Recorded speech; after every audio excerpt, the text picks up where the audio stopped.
Mga pagbasa ng mga salita ng makapangyarihang Diyos. Ang mga responsibilidad ng mga leader at manggagawa.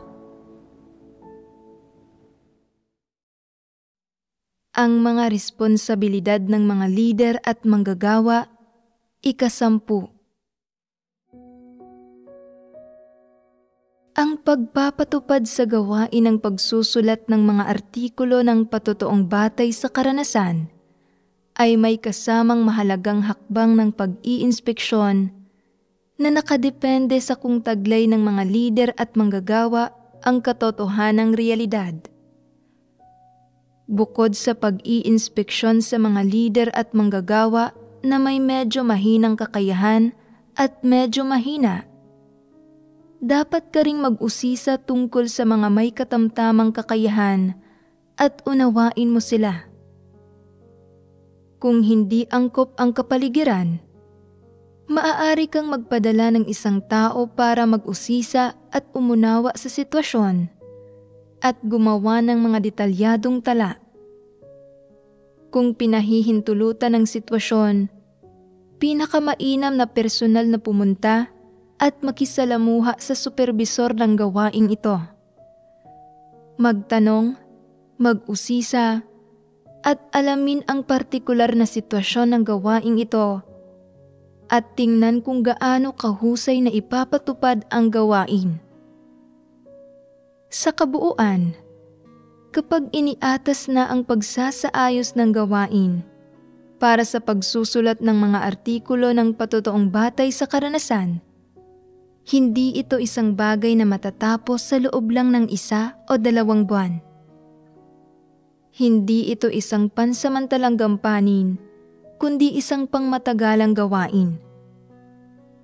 Hindi lamang dapat magbigay ang mga lider at manggagawa ng patnubay, pangangasiwa, panghihikayat, at pag-iinspeksyon sa loob ng unang 1 o 2 buwan matapos iatas ang pagsasaayos ng gawain at ituring nila ito na tapos na.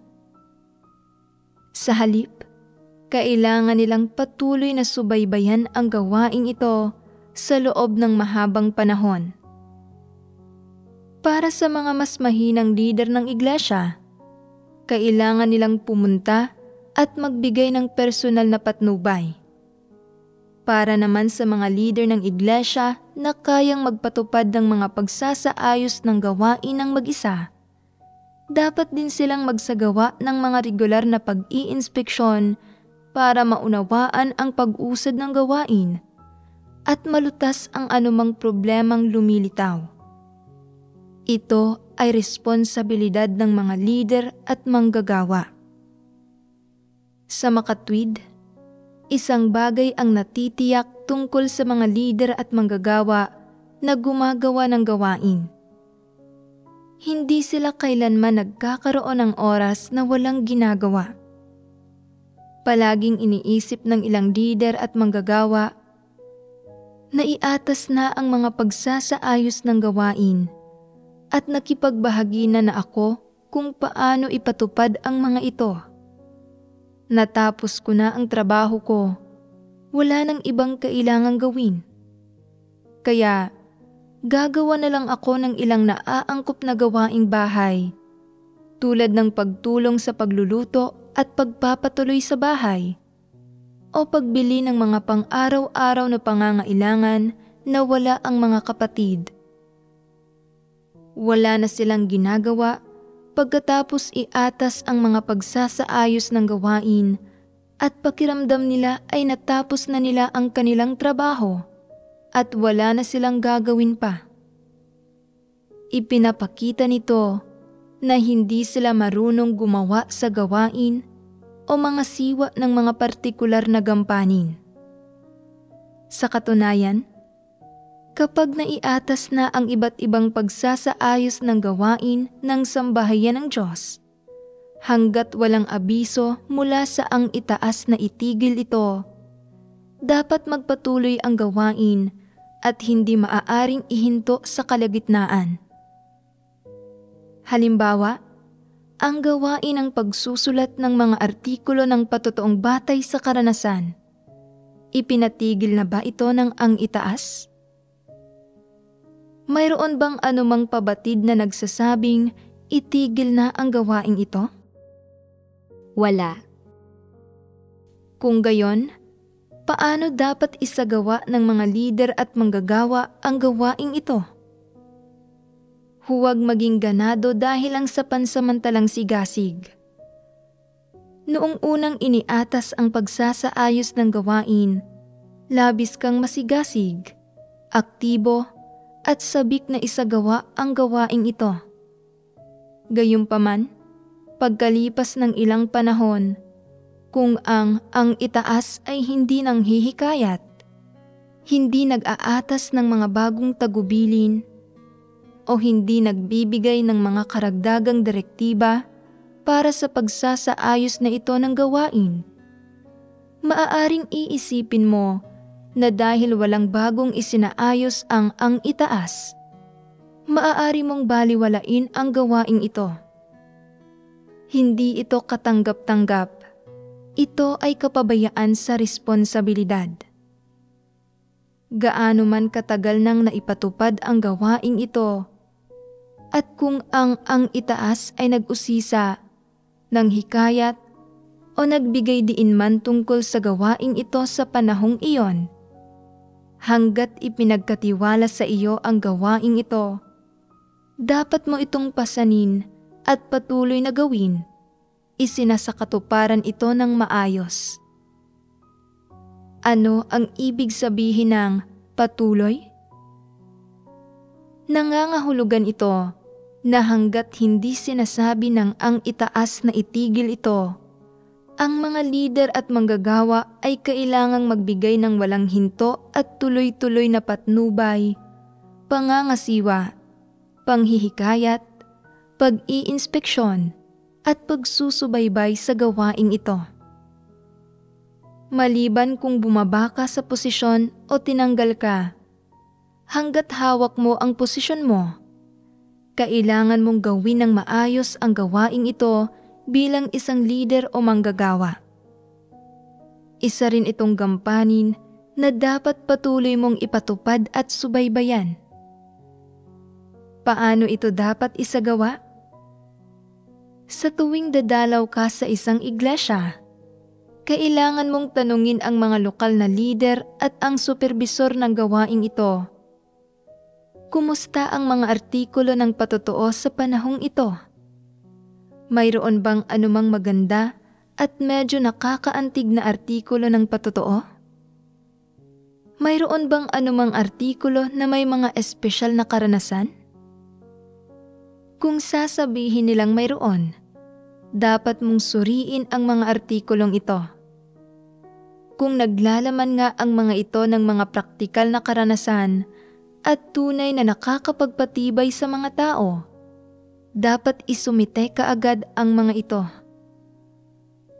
Sa tuwing dadalaw ka sa isang iglesia, dapat mo munang tanungin ang tungkol sa bagay na ito. Isa itong partikular na gampanin na dapat mong ipatupad. Isang obligasyon na hindi mo pwedeng iwasan. Responsibilidad mo ito. Hinihikayat o inuusisa man ng ang itaas ang tungkol sa bagay na ito, kabilang ang gampaning ito sa kung ano ang dapat mong gawin. Kung abala ang mga kapatid sa paggawa ng kanilang mga tungkulin at walang oras na magsulat ng mga artikulo ng patotoo, dapat mo silang hikayatin, sabihin na ang pagsusulat ng magagandang artikulo ng patotoo ay labis na kapakipakinabang sa buhay pagpasok ng hinirang ng mga tao ng Diyos, at isa rin itong mahalagang tungkulin. Gayunpaman, sinasabi ng ilang lider, pakiramdam ng mga kapatid na isulat na nila ang lahat ng kanilang karanasan at wala na silang maisulat pa. Tama ba ang pahayag na ito? Sa katunayan, maraming detalyadong karanasan ang hindi napapansin ng mga tao at nakakaligtaan.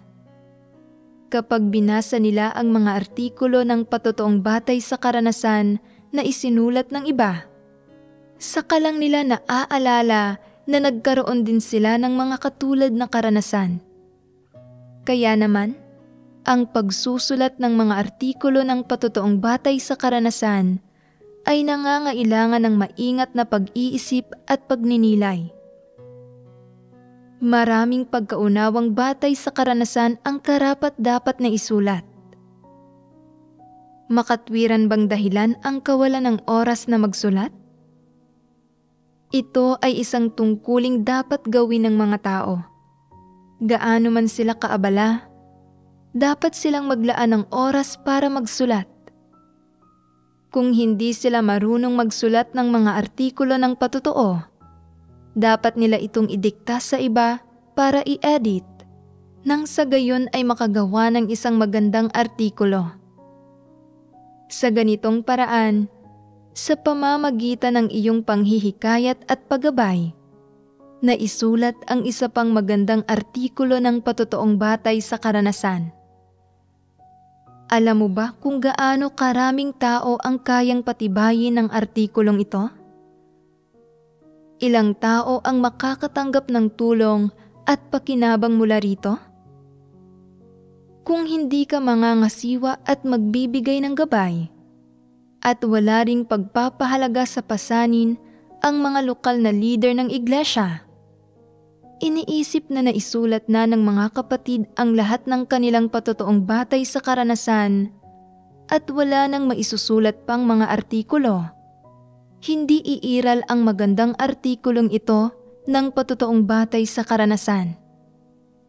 Minsan, kapag dumadalaw ka sa isang iglesia, nakikipagkwentuhan sa iyo ang ilang kapatid at sinasabi nila, "Naranasan ko ang lahat ng uri ng paghihirap sa buhay ko.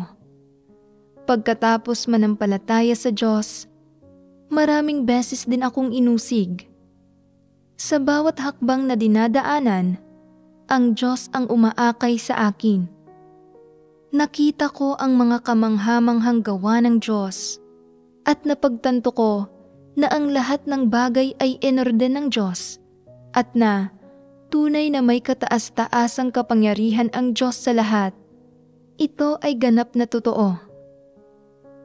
Pagkatapos nilang ikwento sa iyo ang karanasan nila, tatanungin mo sila kung naisulat ba nila ito bilang isang artikulo at sasabihin nila, "Hindi pa.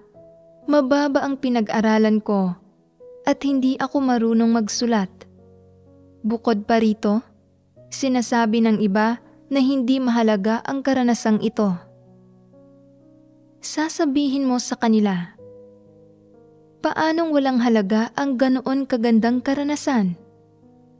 Pagkatapos ng bawat hakbang ng karanasan mo, lubos mong naramdaman ang kataas-taasang kapangyarihan ng Diyos, ang pag-akay ng Diyos, at ang pag-orden ng Diyos. Anong karanasan pa ba ang maaaring maging mas mahalaga kaysa rito? Ang gayong mga karanasan ay dapat isulat at hindi palampasin. Pagkatapos, agad kang magsasaayos ng mga mas edukadong kapatid para tulungan silang i-edit ito. Sa loob ng 3 araw, may naisulat ng isang maganda at napakahusay na artikulo ng patotoo. At pagkatapos, ay ginawa itong isang video ng patotoong batay sa karanasan. Sinasabi ng lahat ng nanonood nito, kamangha-mangha ang karanasan ng bida. Lubos na nakapagpapatibay na panoorin ito. Tunay nitong ipinapakita na ang Diyos ang may kataas-taasang kapangyarihan sa lahat. Ganoon nga iyon mismo.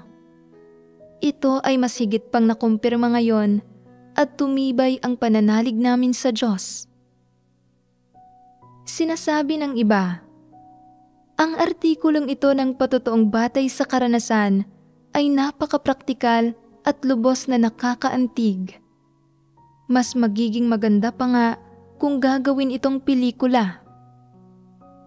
Maraming kapatid ang sabik na nag-aabang na gawin itong pelikula kaagad. Kaya naman, dahil responsable at tapat na tinrato ng mga lider at manggagawa ang gawain ng iglesia, ang isang kaswal na pag-uusap ay nauwi sa isang magandang artikulo at magandang material para sa isang pelikula. Ito ang pinakamagandang patotoo at pinakamagandang paksa para sa pagpapatotoo sa kataas-taasang kapangyarihan at pag-orde ng Diyos. Ang gayong mga kwento ay makapagpapalakas sa pananalig ng napakaraming tao at makakapagpatibay rin sa maraming tao. Ano ang tingin mo sa mga lider at manggagawa na gumagawa ng gawain sa ganitong paraan? Hindi sila sumusunod sa anumang formalidad sa kanilang gawain. Saan man sila pumunta, nagtatanong sila, nag-uusisa, at nakikisalamuha sa mga kapatid. Nakikihalubilo sa mga ito nang hindi nagmamataas. Bukod sa mayroon silang pagpapahalaga sa pasanin sa kanilang puso, mayroon din silang matibay na pagpapahalaga sa responsibilidad. Sa patuloy na paggawa nito, natural silang nagkakamit ng mga resulta. Hindi ba't tatandaan ito ng Diyos? Mabubuting gawa ang mga ito, hindi ba? Sabihin mo sa akin, mahirap bang gawin ang kaunting gawaing ito? Nangangailangan ba ito ng pagdurusa? Nangangailangan ba ito ng pag-akyat sa bundok na puno ng mga batong kasing talim ng mga espada o ng pagtalon sa dagat-dagatang apoy? Hindi. Hindi ito mahirap. Kinakailangan mo lang itong isapuso.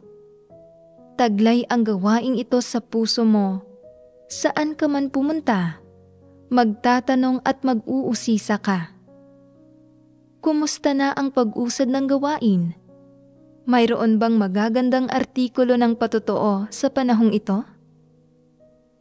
Para sa mga kapatid na may mga karanasan pero hindi pa nakapagsusulat ng mga artikulo, alam ba ninyo kung paano sila patnubayan sa pagsasalaysay ng kanilang mga karanasan?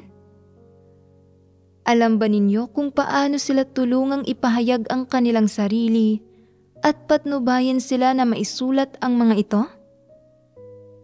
Saan man kayo pumunta, kailangang palagi kayong makipagbahaginan tungkol sa usaping ito. Gumawa ng mga bagay na nauugnay sa gawaing ito at magsalita ng mga salitang nauugnay sa gawaing ito. Hindi ba't sa ganitong paraan ng pagsasagawa, nagiging mas masagana ang gawain ng mga lider at manggagawa?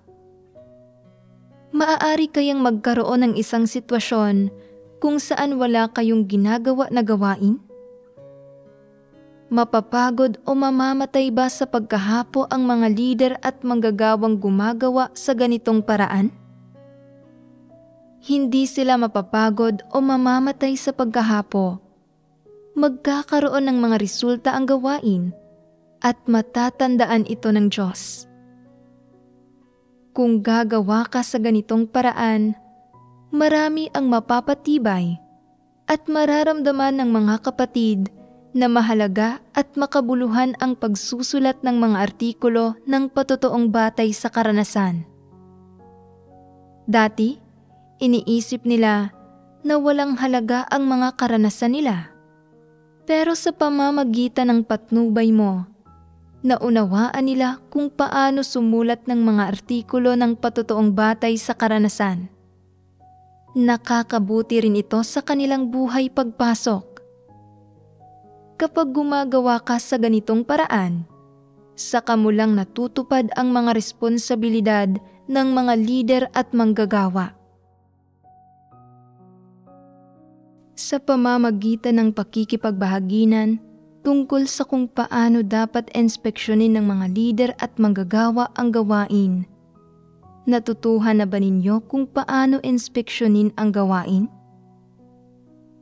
Ang pag-i-inspeksyon sa gawain ay hindi tungkol sa paghahanap ng mga kamalian o pagiging masyadong mabusisi, kundi tungkol sa pagtingin kung paano isinagawa ang gawain, kung ito ba ay isinaayos, kung mayroon bang sino mang nangangasiwa sa gawain, kung paano umuusad ang gawain, kung kumusta ang pag-usad, kung maayos ba ang daloy nito, kung ginagawa ba ang gawain ayon sa mga prinsipyo, kung nagbubunga ba ito ng mga resulta, at iba pa. Kasabay nito, kailangan ninyong obserbahan, i-review, at suriin ang pagiging epektibo ng gawain. At mula rito, maghanap kayo ng mas mabuti at mas angkop na mga paraan para maipatupad ang gawain. Para sa pagsasaayos ng gawain, tulad ng pagsasaayos ng pagsusulat ng mga artikulo ng patotoong batay sa karanasan, hanggat hindi ito ipinapahinto ng ang itaas, kailangang patuloy na subaybayan at ipatupad ang gawaing ito at kapaki-pakinabang ito para sa buhay pagpasok ng hinirang na mga tao ng Diyos. Kung pakiramdam ng ilang tao na mayroon ng sapat na mga patotoong batay sa karanasan at hindi na kayang basahin ng hinirang na mga tao ng Diyos ang lahat ng ito, maaari na bang ihinto ang gawaing ito? Hindi ito maaaring ihinto. Kung mayroong mas maraming patotoong batay sa karanasan, mas mainam iyon. Kung mas marami ang patotoong batay sa karanasan, mas magiging masagana ang mga ito. Ito ang pinaka-nakatutulong sa hinirang na mga tao ng Diyos na makapasok sa katotohanang realidad. Ang ilang bagong mananampalataya, pagkatapos mabasa ang mga patotoong ito na batay sa karanasan, ay matututo kung paano danasin ang gawain ng Diyos. Matapos pagdaanan ang isang panahon ng karanasan at pagkakamit ng mga resulta, likas na magagawa nilang sumulat ng mga artikulo ng patotoong batay sa karanasan. Ang ilang taong may mabababaw na karanasan ay maaaring mapatibay rin sa pamamagitan ng pagbabasa ng medyo mas malalalim na patotoong batay sa karanasan, at maaari silang magkamit ng mas malalalim na karanasan at makapagsulat ng mas magagandang artikulo ng patotoo. Ang mga patotoong ito ay kapaki-pakinabang kapwa sa mga tao sa relihiyon at sa hinirang na mga tao ng Diyos sa sambahayan ng Diyos. Kaya, hindi kailanman maaaring huminto ang gawain ng pagsusulat ng mga artikulo ng patotoong batay sa karanasan. Kailangang patuloy na subaybayan ng mga lider at manggagawa ang gawaing ito at hindi nila dapat itigil ito dahil lang sa anumang dahilan o palusot. Isa itong mahalagang item ng gawain sa iglesia. Dapat manguna ang mga lider at manggagawa sa pagsusulat ng mga artikulo ng patotoong batay sa karanasan. Ang pagsasagawang ito ang pinakamahusay na nagbubunyag kung nagtataglay ba sila ng katotohanang realidad. Kung hindi nila kayang magsulat ng mga artikulo ng patotoong batay sa karanasan, hindi sila pasok sa pamantayan bilang mga lider o manggagawa, at hindi nila kayang gumawa ng tunay na gawain, dapat silang tanggalin at itiwalag. Pagkatapos gawin ng maayos ang gawaing ito, kailangang patuloy na dumalaw ang mga lider at manggagawa sa iba't ibang iglesia para mag-usisa tungkol sa pag-usad ng gawain. Maaari nilang itanong at alamin ang tungkol sa gawain. Pawang may kaunting karanasan ang ilang kapatid sa inyong iglesia na medyo masigasig sa kanilang paghahangad, Maaari ba silang magsulat ng mga artikulo ng patotoo? Dapat ding tanungin ng mga lider at manggagawa ang mga bagong tumanggap sa tunay na daan kung paano nila siniyasat at nagawang tanggapin ito, at kung maaari ba nilang isulat ang kanilang mga impresyon tungkol dito. Ang mga lider at manggagawa ay hindi lamang kailangang patuloy na mag-usisa, matuto, magsubaybay, at magpatupad ng gawaing ito, kundi kailangan din nilang inspeksyonin kung gaano kaayos ang takbo ng pagpapatupad. Sa panahong ito, nagsaayos ba kayo ng mga taong gagawa ng gawaing ito? Ilang artikulo ng patotoong batay sa karanasan ang naisulat? Ilan ang pasok sa pamantayan? Ano ang proporsyon ng mga artikulo na pasok sa pamantayan? Sasagot ang superbisor. Pagkatapos ng huling pagbabahaginan, may ilan nang naisulat na artikulo ng patotoong batay sa karanasan sa aming iglesia at naisumiti na ang ilang artikulong pasok sa pamantayan. Patuloy naming ginagawa ang gawaing ito. Ayos lang ito. Nangangahulugan ito na nagawa mo ng maayos ang gampaning ito. Kung iisipin ito, mayroon bang direktang ugnayan sa pagitan ng kakayanan ng isang iglesia na makagawa ng mga tunay na artikulo ng patutoong batay sa karanasan at ng ginagampanang papel ng mga lider at manggagawa? Sa isang banda, kailangan mong patuloy na makipagbahaginan tungkol sa aspektong ito ng gawain. Sa kabilang banda, kailangan mong manguna bilang isang huwaran, patuloy na mag-usisa tungkol sa gawain, at makilahok at sumubaybay rin sa gawain. Pagkalipas ng ilang panahon ng pagsubaybay at matapos umalis sa iglesyang ito, dapat kang bumalik kalaunan para inspeksyonin ang pagpapatupad. Hindi ba't ito ang dapat gawin ng mga lider at manggagawa? Ito ang responsibilidad ng mga lider at manggagawa. Para sa bawat pagsasaayos ng gawain na iniatas ng sambahayan ng Diyos, kailangang seryoso itong tratuhin at ipatupad ng mga lider at manggagawa. Dapat madalas mong gamitin ang mga pagsasaayos ng gawain para ikumpara at inspeksyonin ang lahat ng gawaing nagawa mo. Dapat mo ring suriin at pagnilayan kung aling mga gampanin ang hindi mo nagawa ng maayos o naipatupad ng wasto sa panahong ito. Para sa anumang gampaning itinalaga at hinihingi ng mga pagsasaayos ng gawain na napabayaan, dapat agad kang bumawi at mag-usisa tungkol dito. Kung abala ka sa isang partikular na gampanin at hindi makaalis, pwede mong ipagkatiwala sa iba ang pag-i-inspeksyon at pagsusubaybay sa mga gawaing hindi nagawa ng maayos. Huwag kang basta na lang magbigay ng mga utos at mag-isip na tapos na ang gampanin matapos italaga at isaayos ang gawain, at pagkatapos ay wala ka nang gagawin. Bilang isang leader, responsable ka sa lahat ng gawain, hindi lang sa isang gampanin. Kung nakikita mo na talagang mahalaga ang isang partikular na gampanin, pwede mong pangasiwaan ang gampaning iyon, pero kailangan mo ring maglaan ng oras para mag-inspeksyon, maggabay, at magsubaybay sa iba pang mga gampanin.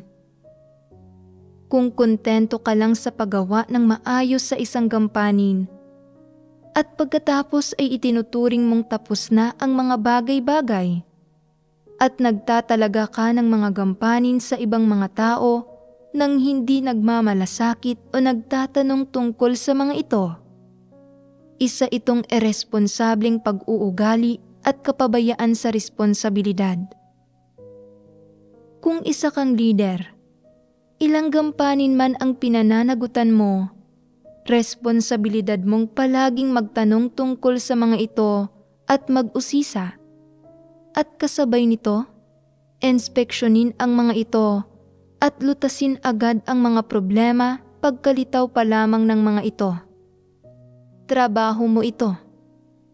Kaya nga, leader ka man sa rehiyon, leader sa distrito, leader sa iglesia, o leader o supervisor ng anumang pangkat, kapag nalaman mo na ang saklaw ng iyong mga responsibilidad, kailangan mong suriin ng madalas kung gumagawa ka ba ng tunay na gawain, kung natupad mo ba ang mga responsibilidad na dapat tuparin ng isang leader o manggagawa, pati na kung aling mga gampanin mula sa ilang ipinagkatiwala sa iyo ang hindi mo nagawa, alin ang ayaw mong gawin, alin ang mga nagbunga ng mga hindi magandang resulta, at alin ang mga may prinsipyong hindi mo naarok.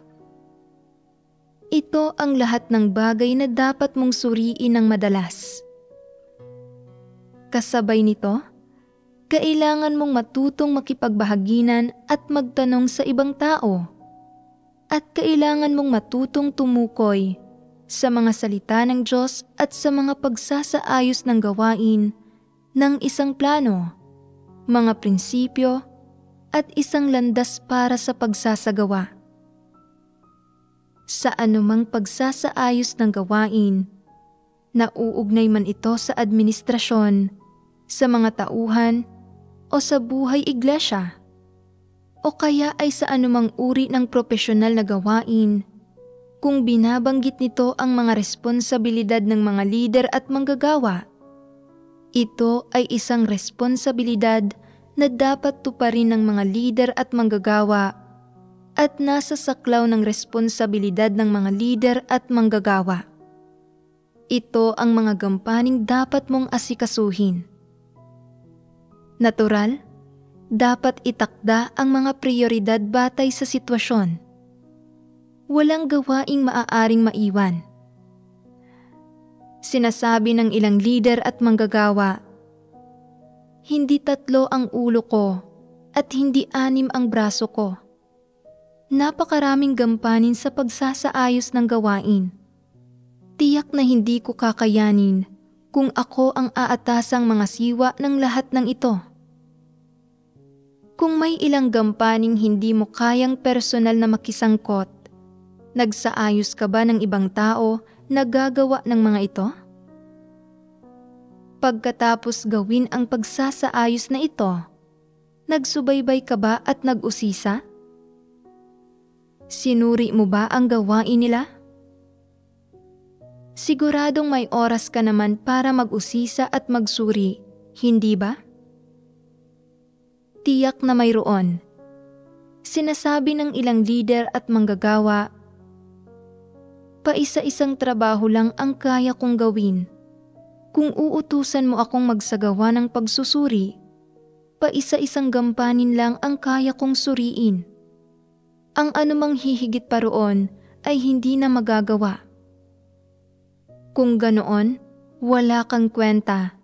Lubhang mahina ang kakayahan mo. Wala kang kapabilidad sa gawain. Hindi ka akma para maging leader o manggagawa. At dapat kang bumaba sa posisyon. Gumawa ka na lang ng gawaing nababagay sa iyo. Huwag mong antalahin ang gawain ng iglesia at ang paglago ng buhay ng hinirang na mga tao ng Diyos dahil lang sa napakahina ng kakayahan mo para gumawa ng gawain. Kung wala ka ng ganitong katwiran, ikaw ay makasarili at ubod ng sama. Kung mayroon kang ordinaryong kakayahan, pero nagagawa mong isaalang-alang ang mga layunin ng Diyos, kung handa kang magsanay, at hindi ka sigurado kung kaya mong gawin ng maayos ang gawain, dapat kang maghanap ng ilang taong may mahusay na kakayahan para makipagtulungan sa iyo sa gawain. Magandang pamamaraan ito at maituturing na pagkakaroon ng katwiran.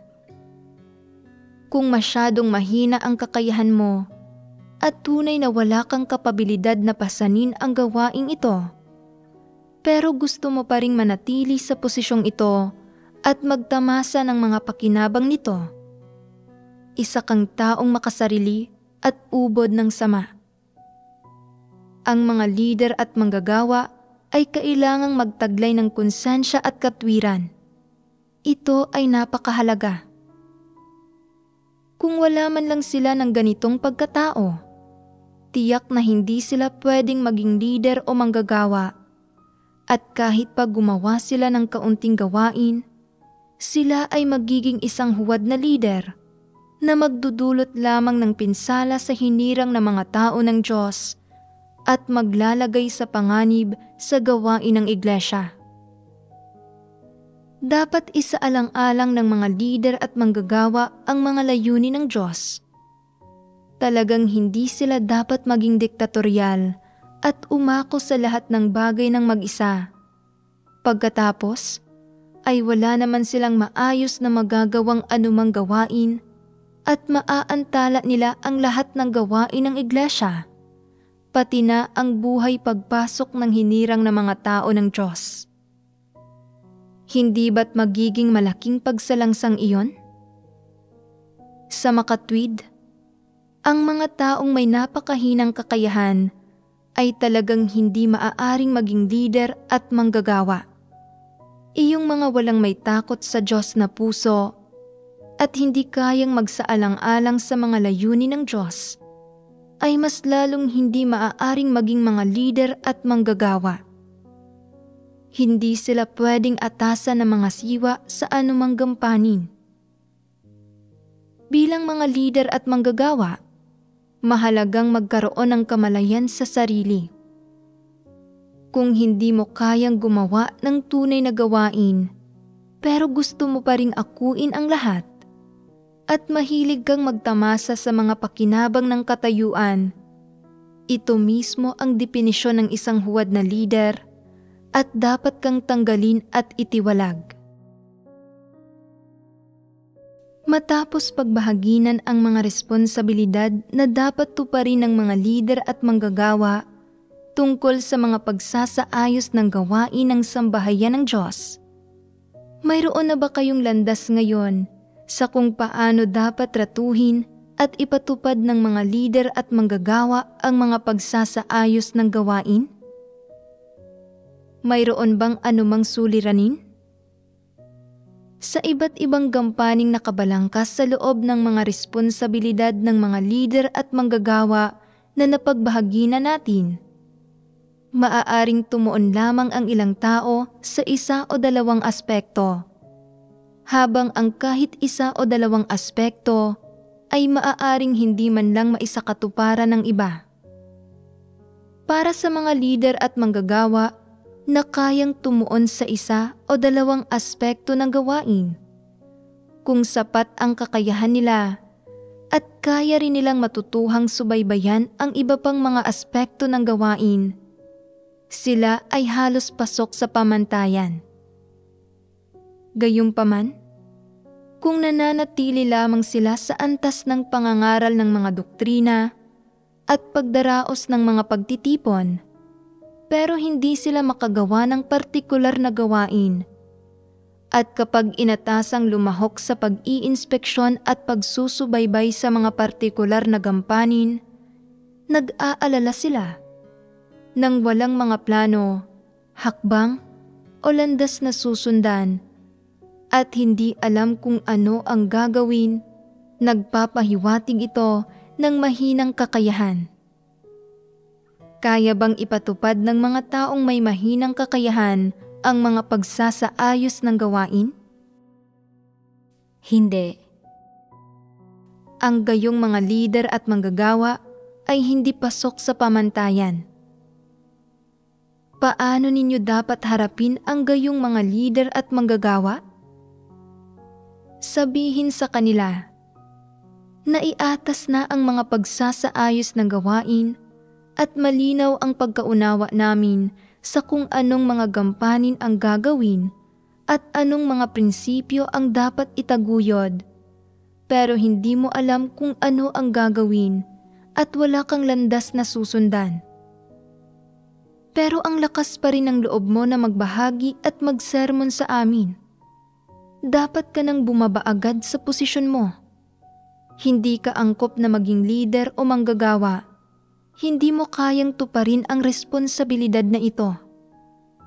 Ipasa mo ito kaagad sa isang taong may kakayahan. Itigil mo ang pagsigaw ng mga slogan dito. Wala namang gustong makinig. Angkop ba na harapin ito sa ganitong paraan? Kung hindi mo magawa ang gawain, ano pa ang silbi ng bulag na pagsigaw ng mga slogan? Lahat ay kayang basahin ang mga salita sa mga pagsasaayos ng gawain. Lahat ay kayang magsalita ng mga doktrina. Ang mahalaga ay kung paano mo ito aktwal na ginagawa. Kung hindi mo ito kayang gawin, hindi ka angkop na maging leader o manggagawa. Walang gampanin ang kasing simple ng pagbibilang ng 1 at 2. Sa bawat gampanin, kinakailangan ng mga leader at manggagawa na bumuo ng mga partikular na plano ng pagpapatupad sa loob ng saklaw ng mga prinsipyo batay sa partikular na sitwasyon. Kasabay nito, dapat silang matuto kung paano mga siwa, mag-inspeksyon, at sumubaybay hanggang sa maipatupad ng maayos ang gawain. Ganap na tinutugunan ang mga hinihingi ng mga pagsasaayos ng gawain na nagbubunga at nagkakaroon ng mga resulta. Saka lamang nila natupad ang mga responsibilidad ng mga lider at manggagawa. Saka lamang sila pasok sa pamantayan bilang mga lider at manggagawa.